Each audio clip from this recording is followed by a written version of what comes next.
Sinabi pa ni Jesus, May isang tao na may 2 anak na lalaki. Sinabi sa kanya ng bunso, Ama, ibigay na po ninyo sa akin ang mamanahin ko. At hinati nga ng ama ang kanyang ari-arian.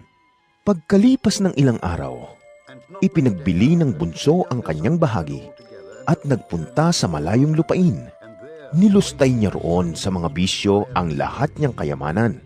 Nang maubos na ito, nagkaroon ng matinding tagutom sa lupaing iyon, kaya't siya'y nagsimulang maghirap. Namasukan siya sa isang taga roon at siya'y pinagtrabaho nito sa isang babuyan. Sa tindi ng kanyang gutom at dahil sa wala namang nagbibigay sa kanya ng pagkain, halos kainin na niya ang mga pinagbalatan ng mga bungang kahoy na pinapakain sa mga baboy. Ngunit napag-isip-isip niya ang kanyang ginawa at nasabi niya sa sarili, Labis-labis ang pagkain ng mga alila ng aking ama, samantalang ako'y namamatay dito sa gutom.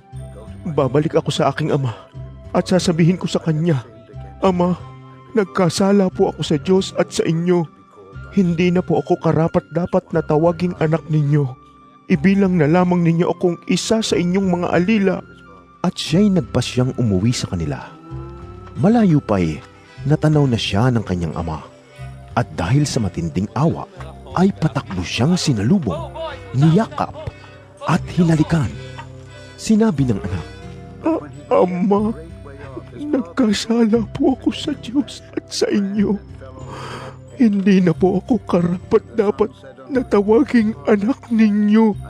Ngunit tinawag ng ama ang kanyang mga alila. Dali, kunin ninyo ang pinakamagandang damit at bihisan ninyo siya. Suotan ninyo siya ng singsing at ng sandalyas.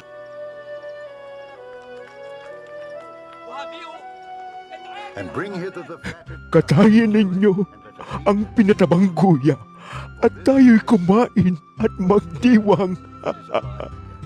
Sapagkat ang anak kong ito ay namatay na, ngunit siya ay nabuhay.